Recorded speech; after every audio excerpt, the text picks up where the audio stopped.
निज परिक्रम नहीं कि ये क्या प्रश्न नहीं, आपका जवाब। चलो ऐसा करो यार,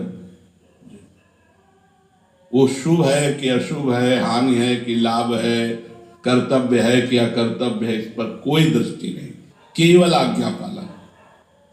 शरणागति के लिए जिसे भगवान कह रहे केवल मेरी जो शरण में आ गया वो माया से तर गया, इसमें इतना स्वीकार करना होगा। पहले आज्ञा, आज्ञा में तीन बातें, संकोच नहीं, लाभ दृष्टि नहीं और कर्तव्य दृष्टि भी नहीं कि मेरा कर्तव्य नहीं, आज्ञा है आज्ञा।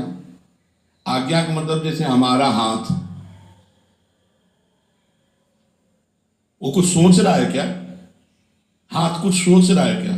तो आप हमारे हाथ हो, सोचने की जगह तुम्हें नहीं है, जो आज्ञा हुई बस वही हम करने लगे। दूसरा बात,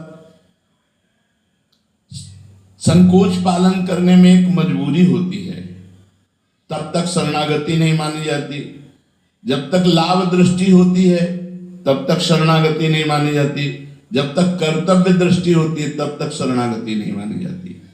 जब हम आज्ञा पालन में पूर्ण हो जाते हैं, संकोच, लाभ और कर्तव्य तीनों का त्याग करके, तब आता है संकेत के अनुसार चलना। संकेत इशारा उनका।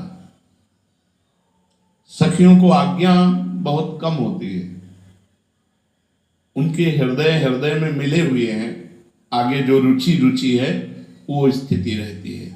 शरणागति की सर्वोपरि स्थिति, मन की रुचि जानी, नेह विधि अनुसर है।